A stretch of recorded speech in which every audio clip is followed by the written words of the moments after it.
Let me talk to the one who's been sitting on the sidelines of their own life. Let me speak to the heart that's been blaming time, blaming money, blaming people, blaming pain, blaming circumstances.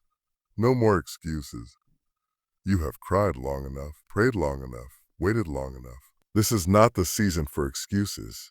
This is the season for execution. You've been asking God to do something for you, but He's trying to do something through you. You're looking for external strength, but God has already planted internal power. You keep asking for a miracle while sitting in the comfort zone, but the blessing doesn't live in the boat. It lives in the step. Excuses are comfortable lies we tell ourselves to stay safe, but destiny never lives in safety. Destiny lives in discomfort. Destiny lives in the stretch. Destiny lives where faith walks ahead of fear. And God doesn't anoint excuses. He anoints effort. He anoints motion. He breathes on the try, not just the talk. You're saying, God, when will it be my time? And God is saying, well, when you stop making excuses. You don't need a new door. You need the courage to knock. You don't need more time. You need better focus. You don't need a perfect plan. You need relentless faith. Stop saying you're too young, too old, too broken, too late. Stop saying you need more connections, more support, more money. What you need is the confidence to believe that if God is with you, who can be against you? Let me remind you. David didn't wait for a sword. He picked up a stone. Moses didn't wait for a map. He lifted a rod. Ruth didn't wait for a sign. She moved by faith. They didn't have excuses. They had faith. They had movement. They had trust in a God who makes strength perfect in weakness. So today, I dare you to rise up. Build what He told you to build. Write what He told you to write. Preach what He told you to preach. Start what He told you to start. Don't wait for the conditions to be perfect. Walk in the strength of God and the power of His promise. No more blaming. No more waiting. No more excuses. This is your moment. This is your time. Do it yourself. With God's strength, excuses are the enemies of destiny. They creep in quietly, almost unnoticed, and take residence in our minds. At first, they seem harmless. A simple, I'm too tired, or it's not the right time. But what starts as a whisper becomes a wall.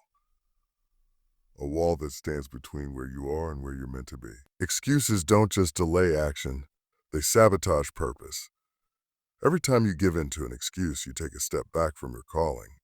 You surrender territory that God has already given you the authority to occupy. You weren't created to live in delay. You weren't designed to sit on your potential. There is something so dangerous about an excuse. It doesn't sound like rebellion, but it functions like disobedience. It hides in the language of wisdom, but it's often a cloak for fear. I need to wait on God becomes a spiritual mask for procrastination. I need confirmation turns into a stall tactic. I'm not ready becomes a reason to stay stuck. But when you strip it down, what's really holding you back isn't a lack of opportunity or clarity. It's an excuse that has been fed and nurtured until it's stronger than your faith. Excuses sound logical, but they're not spiritual. They masquerade as good sense while leading you into stagnation. They convince you that you have more time than you do. They whisper a tomorrow while your purpose screams a now. They say, wait until everything's in place, but God often moves in the middle of chaos, in the uncertainty, in the mess. If you're waiting for perfection, you'll be waiting forever. Excuses don't wait for permission to enter. They look for gaps in your commitment. The moment you get tired, discouraged, or afraid, they slip in and start building their case. And if you're not careful, you'll start believing that case more than you believe the call on your life. Think about how many dreams died in the graveyard of excuses. How many books were never written, songs never sung, businesses never built, ministries never launched. Not because the dream wasn't real, not because the vision wasn't God-given, but because the excuse was louder than the obedience. The enemy doesn't have to destroy you if he can distract you. And excuses are the ultimate distraction. They keep you preoccupied with reasons instead of results. They keep you analyzing when you should be activating. It doesn't take long for a single excuse to become a lifestyle. You say, I can't do it now, and suddenly months pass. You say, I'll do it next year, and suddenly you've wasted a decade. Excuses have a way of multiplying. They start small, but they don't stay small. They grow, and as they grow, they choke out the urgency of your calling. That's what makes them so dangerous. Mm. You don't realize how much power they have until you're looking back, wondering where the time went and why nothing has changed. You were not created to negotiate with excuses. You were created to conquer them. But you can't conquer what you're comfortable with. You can't defeat what you keep defending. And many people don't realize that the longer they sit in their excuses, the more they train their minds to accept less than what God promised. Every excuse reinforces limitation. Every excuse builds a case against your breakthrough. It tells you why you can't instead of reminding you who you are. It blinds you to your identity, your authority, and your divine assignment. And if you don't confront it, it will continue to control you. God has already equipped you. That truth alone should shake every excuse to the core. You're not lacking, you're loaded. You're not empty, you're empowered. The problem isn't that you don't have what you need. The problem is you haven't discovered or activated what God already placed inside of you. When God formed you, He didn't send you into the world half ready. He shaped you with purpose, anointed you with power, and planted gifts, talents, and strength within you that are waiting to be revealed through obedience. Before you ever took your first breath, He had already invested something eternal inside of you. Oh, you are not an afterthought. You are an assignment. We spend so much time looking outward for what God has already placed inward. We say, if I just had the right mentor, the right connection, the right opportunity. But God isn't looking for you to outsource your purpose. He's calling you to unpack what He already deposited. He gave Moses a staff, David a sling, Joseph a dream, and Deborah a word. None of them were given more than what they needed to begin. They weren't perfect. They weren't polished, but they were equipped on what they were equipped. Because God doesn't call the qualified. He qualifies the called. He doesn't ask you to be ready in your own strength. He makes you ready through His Spirit. Too many people are waiting for a sign when God already gave them substance. You keep praying for God to send help, but what if the help is already in your hands? What if the answer is already in your ability? It may not look like much right now, but that's how God works. He hides greatness in what looks small. He hides breakthrough in what looks like brokenness. He hides your future in your faithfulness. You're equipped, not because you feel powerful, but because you've been chosen.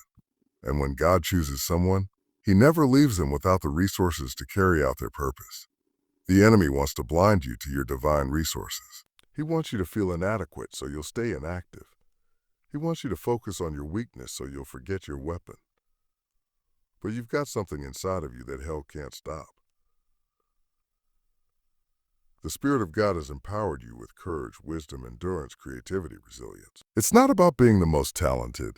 It's about being the most surrendered. When you start walking in the awareness of what God has given you, fear loses its grip. You stop comparing, you stop hesitating, and you start moving with clarity and conviction.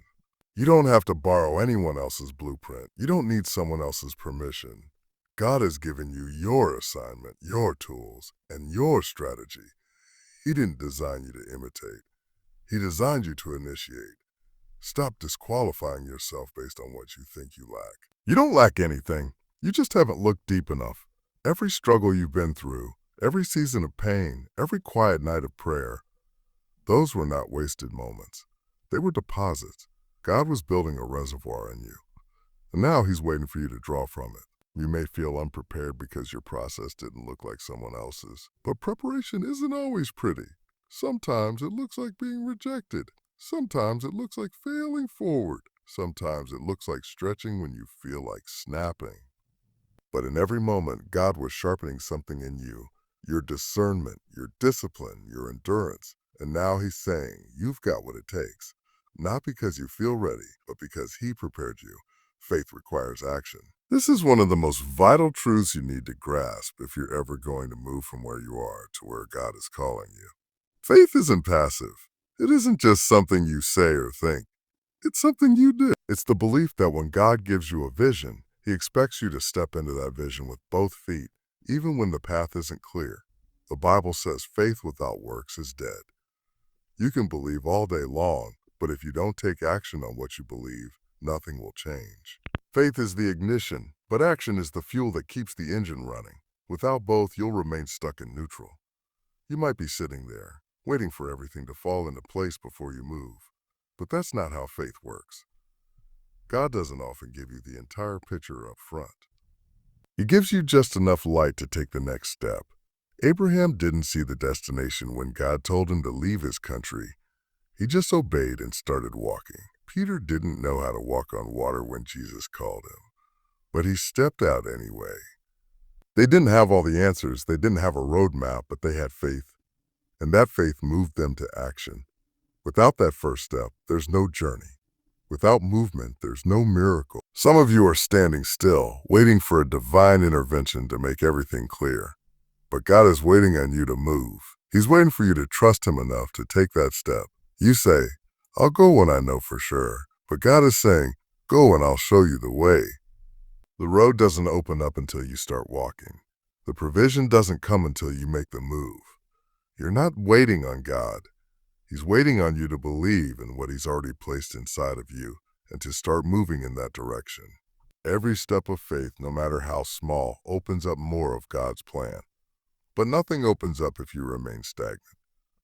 God's word is full of promises, but those promises require action. You can't expect to claim the promise of provision while sitting on the sidelines. You can't claim the promise of healing if you're not willing to take the steps towards health. You can't claim the promise of a breakthrough while making excuses and staying stuck in your comfort zone. Every promise of God requires action on your part. You can't pray for a job and not send out a resume. You can't ask for a relationship and never go on a date. You can't ask for a ministry and not start serving. Faith without action is like planting a seed and then never watering it. The seed has potential, but it needs action to grow. Every day you delay, you're leaving that seed on the ground. You're waiting for a harvest, but you haven't sown the seed yet.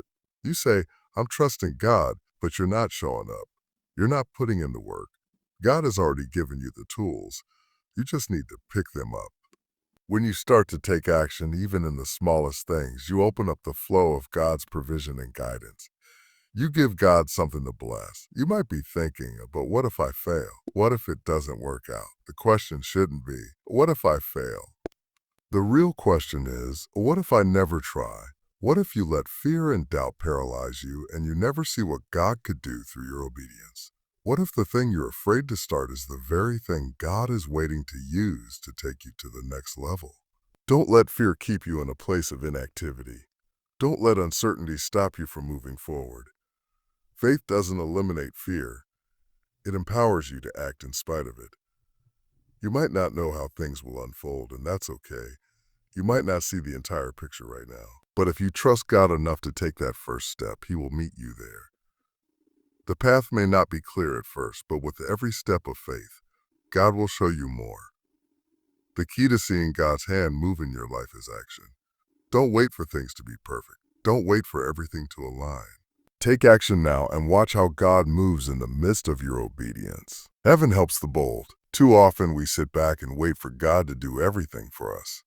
We pray for breakthroughs and blessings, but hesitate to take the necessary steps to move toward them. We want God to intervene in our circumstances, but what we don't always realize is that He often waits for us to make the first move. It's when we step out in boldness, in faith, and in obedience that we unlock the help of heaven. God responds to boldness because boldness shows trust. Boldness says, I believe God will back me up. When you take bold action, heaven moves with you. Boldness doesn't mean that you have all the answers or that you're fully confident in your abilities. Boldness simply means that you're willing to act in spite of uncertainty. It means that you trust God enough to step into the unknown, knowing that He is with you every step of the way. Peter didn't walk on water because he was sure he could do it. He walked on water because he trusted Jesus enough to step out of the boat. Boldness isn't about being fearless. It's about trusting God in the face of fear. It's about moving forward in obedience, even when you don't have all the details, knowing that God is able to direct your steps. Too often, we want God to give us the entire plan before we act. We want to see the entire road laid out before us, but that's not how God operates. He gives us just enough light to take the next step. He wants us to move in faith, trusting that He will provide the rest. Boldness opens the door for God to do what only He can do. It's not about your ability. It's about His power working through you. God doesn't need you to have it all figured out. He needs you to take that first step, and He'll guide you from there. God will often ask you to do things that seem beyond your capabilities. He'll lead you into situations that stretch you, that challenge you, that make you feel uncomfortable. And in those moments, the question isn't whether you're qualified. It's whether you're willing to be bold enough to say yes. Boldness says, I don't have it all together, but I know that if God is with me, I can do this. Boldness says, I'm not waiting for everything to be perfect. I'm stepping out and trusting that God will make a way. When you step out boldly, you begin to see God's provision in ways you never expected. You'll experience divine connections, favor, and guidance that would have never come if you hadn't taken that first step. It's like a puzzle. God won't show you the full picture until you start putting the pieces together. The help you're waiting for is on the other side of your boldness. When you move forward, heaven responds. The angels are waiting to assist you. The favor is waiting to surround you. And the doors are waiting to open. But they'll remain closed until you make the first move. It's easy to stay comfortable, to stay in the boat, to stay where it's safe. But nothing great happens in the safety zone. It's only when you step out of your comfort zone that you begin to see what God can do.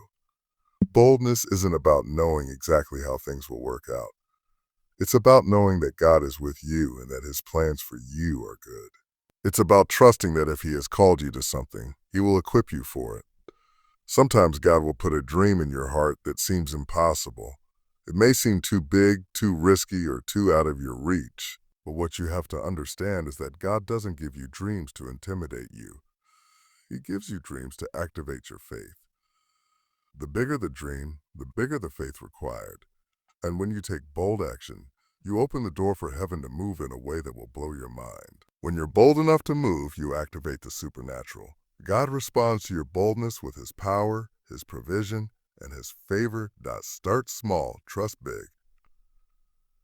This is a principle that often gets overlooked, but it is one of the most powerful truths when it comes to walking in faith. Too many people get discouraged because they're looking at the end goal, and the gap between where they are and where they want to be feels too wide, too impossible. They look at their dreams and think, how could I ever get there? It's too big. I'm too small. But what they fail to realize is that everything great starts small. Everything powerful begins with a single step of obedience. It's easy to get caught up in the big picture. We want to see the entire road mapped out. We want the results before we put in the work. But God doesn't work that way. He's not interested in giving us the whole plan up front. He's interested in our obedience in the moment. It's when we start small with what we have in our hands that God begins to multiply. Jesus didn't feed the 5,000 with a buffet spread. He fed them with a little boy's lunch, a small amount of bread and fish. But He blessed it, broke it, and it multiplied. The size of your start doesn't determine the size of your finish. It's the power of God that makes the difference. What you're holding right now may seem insignificant, but that's where faith comes in. God doesn't need you to have it all figured out. He doesn't need you to have all the resources. What He needs is your willingness to take the small thing He's giving you and trust Him to make it more. You may look at your situation and say, this is all I have. It's not enough, but God doesn't need you to have more. He needs you to be faithful with what you have, no matter how small it seems. Too often, we make the mistake of waiting for the perfect moment, the perfect amount of resources, the perfect circumstances. But God is teaching us that the perfect moment never comes. The time is always now. And the key to moving forward is trusting that if we start small, He will take our small faith and turn it into something big. This principle applies to every area of life: your dreams, your goals, your relationships, your career, your ministry. It's easy to get overwhelmed when you think about the entire journey, but you're not expected to carry the whole journey at once. You're only expected to take the next step. When you take the first step, God meets you there. It's in the starting that the momentum builds. It's when you make that initial move that the doors begin to open, the connections begin to form, and the path becomes clearer. But if you never take that first step, you'll be stuck in the waiting room forever. Trusting big doesn't mean that you have to have all the answers. It simply means that you're willing to believe in a God who is bigger than any obstacle you face. When you trust God, you trust that He will provide the next step, even if you can't see it yet. Trusting big means believing that God has a plan for your life that is greater than anything you could have imagined for yourself. Trusting big means having the faith to step into the unknown, to take risks, and to move forward even when everything doesn't make sense. It means believing that God is in control even when your circumstances say otherwise. And that's where the small steps come in. You don't have to leap into the unknown all at once.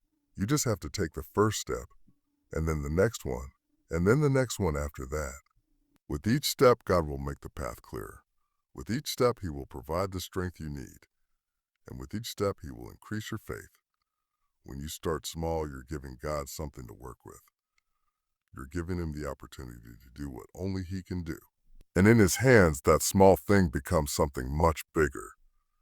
Trusting big means having the faith to move forward, even when you don't see the whole picture. It's knowing that God is faithful, even when your vision is blurred. Every step of obedience, no matter how small, positions you for greater things. God honors faithfulness, and it's in those small, faithful steps that He can do the impossible. Trusting big means believing that God is always working, even when you can't see the results immediately. Start small, but trust that the God who called you is able to take that small beginning and turn it into something extraordinary. You have a unique calling. One of the most liberating truths you can embrace is that you are not a copy of anyone else. There is a specific purpose attached to your life that no one else can fulfill. God created you with a unique combination of gifts, talents, experiences, and perspectives that are meant to impact the world in a way that only you can. The path God has set before you is yours and yours alone, and it will not look like anyone else's. Your journey is custom designed for you. And that's the beauty of it. Your calling is as unique as your fingerprint. Too often we get caught in the comparison trap. We look at other people's success, their progress, their influence, and we think, I should be doing that. Or why am I not where they are? But comparison is a thief. It steals your focus, your joy, and your sense of purpose. When you constantly compare yourself to others, you miss the beauty of your own journey. God didn't create you to walk someone else's path. He created you to walk your own. And when you walk in the fullness of your unique calling, you will experience fulfillment like never before. Your calling doesn't need to look like anyone else's. It doesn't need to fit into a mold that society has set. The world often wants to push us into boxes, to make us conform to a standard that isn't God's. But God doesn't call you to fit into someone else's idea of success. He calls you to be the person He created you to be. He calls you to rise up in your own gifts, to step into your own calling, and to trust Him with the process. Your life doesn't have to be a reflection of someone else's journey. It is a reflection of what God has already deposited in you. Embrace your uniqueness. Don't try to downplay your gifts. Don't try to hide your potential. God has equipped you for the mission He has set before you. The talents, the strengths, the qualities you have, whether they seem big or small, are all part of the beautiful tapestry He is weaving in your life. Your ability to connect with people, your creative vision, your leadership skills, your compassion, your strength, these are all part of the masterpiece God is creating through you. When you walk in your calling, you release something powerful into the world. You bring something that no one else can bring. You have something to offer that is not only unique, but also essential to the kingdom of God. You may not always understand why things are happening the way they are, and you may not always see the connection between your current struggles and your future success, but trust that God knows what He's doing. He's already been where you're going. He sees the bigger picture, and He's using every moment, every trial, every victory, every lesson to prepare you for the next step in your journey. The process may not always be easy, but it's necessary. Every step of growth, every setback, every moment of doubt is shaping you into the person God has called you to be. And one day you'll look back and see that every piece of your story has been woven together for a purpose. You are enough just as you are. The world may try to tell you that you need more resources, more experience, more connections. God already given you everything you need to fulfill your calling. Don't let the voices of doubt tell you that you're not qualified. Don't let the opinions of others discourage you from stepping into your purpose. God doesn't need you to be perfect. He just needs you to be willing. When you're willing to step into your calling, He will equip you with everything you need to succeed. There's a power in owning your unique calling. It's not about being the best or the most well-known. It's about being faithful to the path God has set before you. When you're faithful to walk in the purpose He has for you, you will experience peace, fulfillment, and a sense of joy that can't be found anywhere else.